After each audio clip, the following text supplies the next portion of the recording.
Décodage et thérapie, mode d'emploi. Le podcast qui bouscule les croyances et libère les mots. Je m'appelle Héloïse. Je vous propose de vous guider à travers un cheminement libératoire en trouvant les programmes précis, originels de vos mots, de les mettre en conscience et ainsi de vous libérer. Vous êtes votre propre thérapeute. Je suis à vos côtés pour vous offrir les clés de compréhension que vous pourrez vous approprier et ainsi trouver votre propre chemin de transcendance. Bienvenue dans l'épisode 1, le pouvoir de l'inaction, décodage et thérapie, mode d'emploi. Le pouvoir de l'inaction, c'est notre capacité à totalement lâcher prise et surtout notre capacité à ne rien faire, à ni nous projeter dans le futur, ni nous accrocher au passé et être pleinement connectés au moment présent, à l'instant présent, au ici et au maintenant, sans culpabiliser, sans nous poser des tonnes de choses sur les épaules. Et c'est ça qui va être important dans ce pouvoir de l'inaction, c'est cette pleine capacité à aller avec le mouvement de la vie, comme on en parle dans la philosophie de la médecine chinoise, aller avec le flow, ce qu'on appelle le principe du wu-wei, c'est d'aller dans ce mouvement, respecter les cycles et également observer ce qu'il se passe autour de nous pour mieux interagir avec cet extérieur et avec notre propre intérieur. Le pouvoir de l'inaction, c'est notre capacité tout simplement à être pleinement présent sans avoir à programmer quelque chose ou à faire quelque chose. Profiter de l'instant présent, profiter pleinement de ce qui est, de ce qui a déjà été fait, avec bienveillance envers soi. C'est un réel lâcher-prise, qu'il soit mental, physique et émotionnel. Ce pouvoir de l'inaction, il interagit avec tous nos plans, tout autour de nous. Dans une société qui nous demande de toujours en faire plus, et puis toujours plus vite, il est essentiel de comprendre, par rapport à nos blessures, nos mémoires, qu'elles soient prénatales et ou transgénérationnelles, le pourquoi de cette course acharnée qui en devient presque viscérale pour certains et certaines d'entre nous.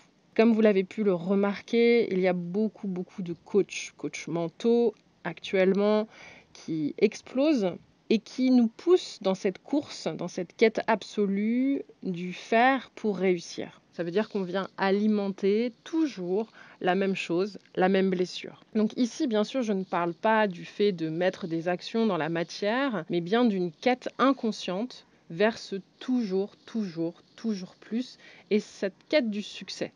Ce matin, je me suis réveillée dans un endroit paradisiaque et je me suis demandé ce que j'allais faire par habitude mentale.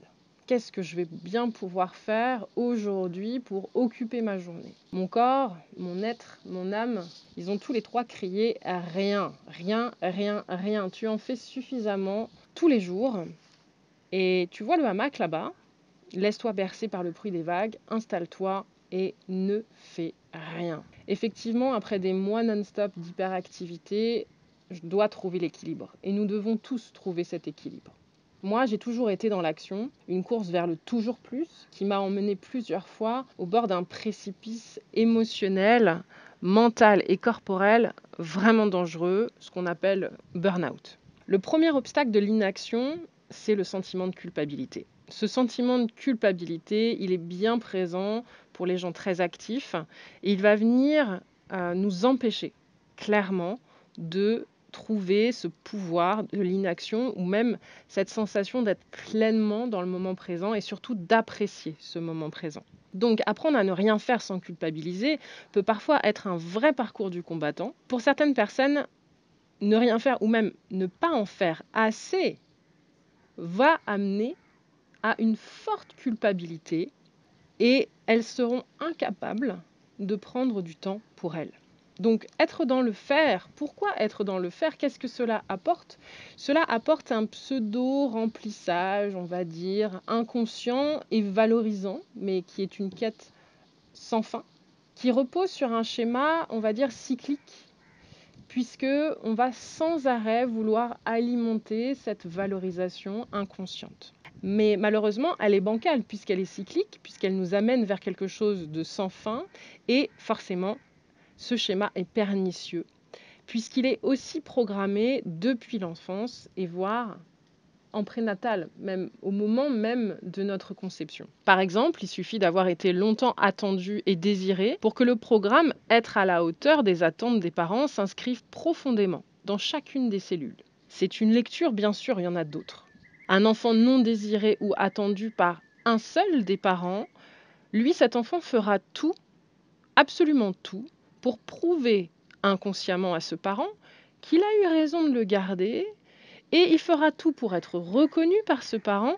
Et donc, évidemment, c'est un combat inconscient et douloureux. C'est un combat d'être aimé, tout simplement. Également, un enfant qui arrive après une fausse couche aura une forme de pression inconsciente de réussite, de ne pas décevoir et développera lui aussi un fort besoin de reconnaissance. Le fait de devoir prendre la place de quelqu'un qui aurait dû arriver avant nous va augmenter le sentiment de culpabilité puisque quelque part, on aura pris la place de cet enfant qui devait arriver. Et donc, on est là en tant que remplaçant. Vous savez, hein, c'est comme le football. Quand on se retrouve sur le banc de touche pendant tous les matchs et que l'entraîneur nous envoie en tant que remplaçant, on va vouloir lui prouver à tout prix qu'il a eu raison de nous utiliser en tant que remplacement. Bien évidemment, tous ces schémas sont inconscients. Cela peut être également porté en transgénérationnel, c'est-à-dire que c'est un programme qui est transmis par les parents, voire même par les grands-parents. Évidemment, si vous avez des parents qui sont eux-mêmes porteurs de cette blessure, de besoin de reconnaissance, qui est une 6e blessure que nous avons répertoriée, en plus des 5 blessures de l'âme déjà connues, ces parents vont nous mettre une sorte de pression de réussite, puisque nous devrons être à la hauteur, bien sûr, de ce que eux, ils font tous les jours. Donc nous allons porter ce fardeau sur les épaules de devoir égaler, voire même être meilleur que nos parents. Si nous avons en plus un des 2 parents qui a une forte personnalité, qui peut être connu, on voit en fait que derrière il y a une forme de pression de devoir égaler le père. Cela peut aussi venir d'une programmation plutôt parentale, voire même transgénérationnelle, donc transgénérationnelle des grands-parents. Imaginez, vous avez des grands-parents qui sortent de la guerre, qui montent leur société, leur magasin et qui essayent à tout prix de réussir et essayent de reconstruire pleinement et complètement leur vie et donc sont poussés par un sentiment de réussite, d'action, de faire, d'être dans le mouvement. Si à tout moment ces personnes réussissent, elles vont également porter les enfants et les petits-enfants dans un sentiment de réussite pour pouvoir toujours égaler, voire faire mieux. Mais de l'autre sens, des personnes qui vont être dans l'échec de réussite, les enfants peuvent faire un grand écart. C'est-à-dire qu'ils vont vouloir à tout prix réparer le transgénérationnel des parents et prouver aux parents qu'eux peuvent réussir et donc quelque part revaloriser l'image de la famille. Voilà en gros pour les possibles raisons, les possibles encodages. Au niveau de la culpabilité, on peut répertorier 3 coupables. Alors 3 coupables dans l'ensemble. Voyez ce qui vous parle le plus à vous. Il y a ce qu'on appelle le coupable du matin. Le coupable du matin, c'est celui qui va se lever et se sentir obligé d'organiser sa journée. On va même aller un petit peu plus en arrière, c'est-à-dire qu'il va être obligé de se lever déjà. C'est-à-dire que vous êtes encore au lit et dans votre tête, c'est comme si vous aviez perdu votre matinée. Ensuite, vous avez le coupable du midi. Lui, le coupable du midi, il va essayer à tout prix de faire et d'organiser des choses. Il n'est plus dans un devoir, il est dans « j'essaye ». Et puis le coupable du soir, c'est celui qui n'arrive pas à mettre ses actions dans la matière, il n'arrive pas à avancer. Le soir tombé, il sera plutôt dans une forme de regret de ne pas avoir pu faire tout ce qu'il avait à faire. Vous pouvez être les 3, bien sûr, mais souvent, alors moi je me reconnais bien dans le numéro 1, personnellement, c'est des années de je me lève et de me dire que si je ne fais rien le matin, je suis clairement une feignasse. Voilà pour ça.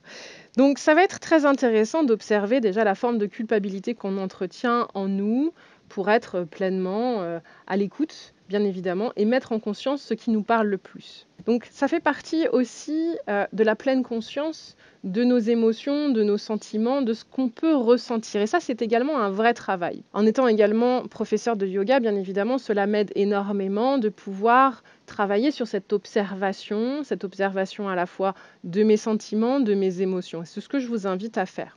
C'est un chemin. C'est-à-dire que c'est quelque chose qu'on ne va pas forcément pouvoir transformer du jour au lendemain. Et ça, rassurez-vous, et c'est ce que je dis également à mes patients en tant que thérapeute, c'est que cela prend du temps. Quand il y a des émotions, quand il y a des sentiments qui sont fortement ancrés dans l'ADN, bien évidemment, la première étape, ça va être de les mettre en conscience, d'observer. Et puis au fur et à mesure, on pourra les transcender, on pourra les changer, on pourra les modifier, on pourra anticiper. Mais ça, ce sont des étapes et je reviendrai sur ces étapes peut-être un peu plus tard dans un autre podcast. Alors, le fort besoin d'être reconnu appelle aussi à une forte exigence, bien évidemment, puisque l'exigence va de pair avec le fait de réussir. Donc cette exigence, elle offre une lecture très ambivalente et très ambiguë, parce qu'à la fois, on va voir que cette exigence, elle est souvent considérée au niveau de la société comme une qualité. Mais en même temps, pour moi, elle nous contraint dans l'action. Je vais vous expliquer pourquoi. Elle nous contraint dans l'action par son aspect infini. C'est-à-dire que l'exigence va cultiver une insatisfaction sans fin. Je précise un petit peu ma pensée. On va avoir des difficultés à trouver que notre tâche est finie, que notre tâche est réussie, parce qu'on sera toujours dans un mieux faire. J'aurais pu mieux faire. J'ai cette exigence de devoir mieux faire et encore mieux faire. On va être exigeant dans tous les domaines, même en cuisine par exemple. Il manquera une saveur, il manquera quelque chose. Ce sont des sujets, bien évidemment, dont je vous parle, que j'ai pu, moi, expérimenter, dû à un degré d'exigence un petit peu trop intense. Donc, on est dans une quête de satisfaction, qui est infinie et qui nous empêche également, et ça c'est le deuxième aspect qui est important, c'est une incapacité à déléguer.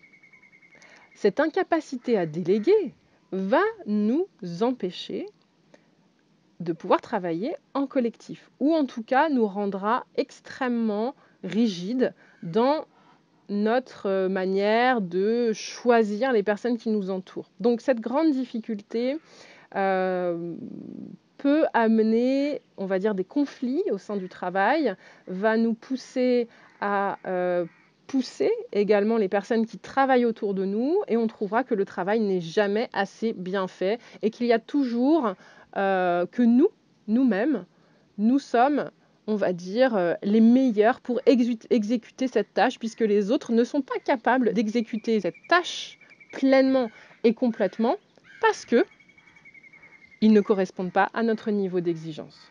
J'imagine que tout ça vous parle, si vous êtes dans cette blessure de besoin de reconnaissance. Souvenez-vous, nous sommes seuls responsables du seuil d'exigence, et c'est un choix personnel qu'on reporte sur les autres, qui est très très injuste. Vous imaginez bien que nous avons tous notre perception des choses. Donc, si nous avons tous notre perception des choses, nous avons tous une exigence qui aura un seuil et un degré. Et c'est là où cela vient créer en fait des problématiques. Donc, à ce moment-là, c'est de revenir à l'essentiel.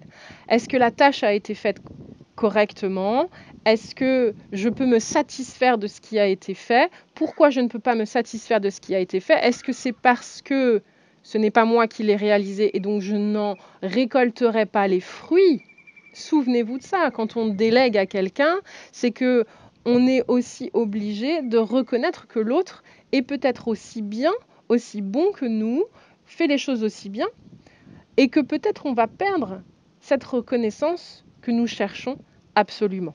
J'espère que vous avez pu trouver votre propre encodage et votre propre programme. Quelques petites solutions pour aller désencoder votre programme. La première solution est déjà d'observer, de connaître l'origine prénatale de votre arrivée sur Terre. Qu'est-ce qui s'est passé avant vous? Comment s'est passée votre arrivée on va dire, sur cette planète, qu'est-ce qui s'est passé au moment à la fois de la conception, au moment de votre naissance?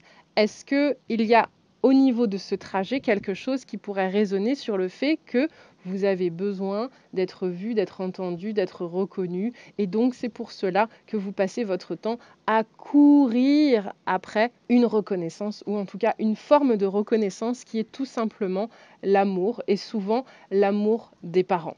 Sachez que le besoin de reconnaissance est une blessure grand écart de la blessure de rejet. Cette blessure de rejet va plutôt nous rendre introvertis, plutôt de timidité, que ce besoin de reconnaissance qui, lui, et que je porte beaucoup sur l'énergie de la gorge, sur le fait de parler, d'être présent, d'être dans l'action, de montrer qu'on est capable. Il est ponctué tout au long de notre vie par des événements qui vont cristalliser encore plus cette blessure. Imaginez, je rajoute encore des informations au niveau des codages, que vous avez un grand frère ou une grande sœur qui est beaucoup plus intelligent, ou en tout cas que vous percevez beaucoup plus intelligent, ou que vous avez la sensation que vos parents aiment plus que vous.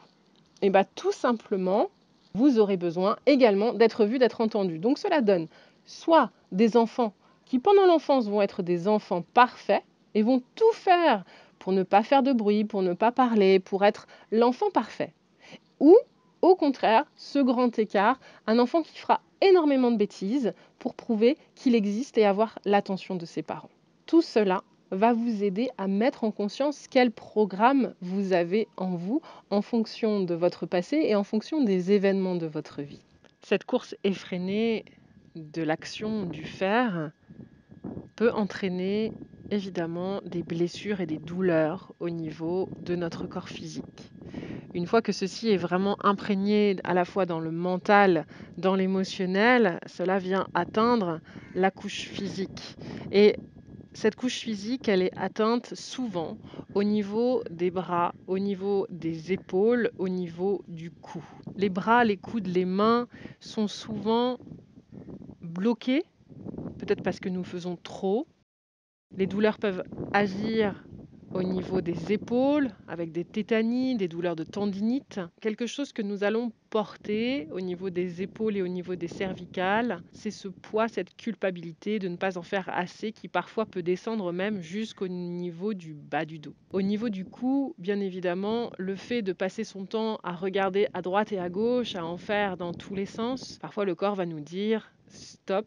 Et peut-être que là va intervenir ce fameux torticolis où le cou va rester bloqué sur une seule tâche, une seule voie, un seul mouvement vers l'avant ou tout simplement pour se recentrer dans cet instant présent.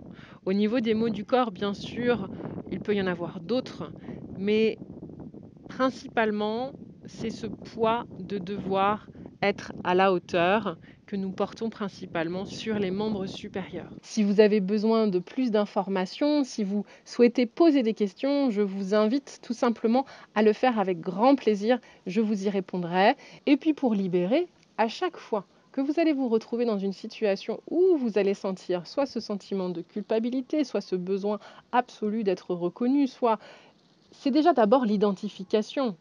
La première chose pour guérir, c'est identifier le problème, le mettre en conscience, revenir sur les événements de notre vie qu'on a besoin de déprogrammer et venir libérer à la fois l'émotionnel qui peut être en lien et reprogrammer le mental.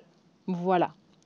Je vous invite à faire ce travail pour vous. Vous êtes vos propres thérapeutes, vous avez votre capacité pleine à vous guérir, en tout cas à trouver les portes avec toutes les clés que je vous ai données afin d'ouvrir et de libérer les schémas intrusifs et qui vous empêchent pleinement d'être vous et d'être pleinement ce que vous êtes. Pour le prochain podcast, l'épisode 2, je vous parlerai du pouvoir de l'inaction, mais par rapport à notre ego.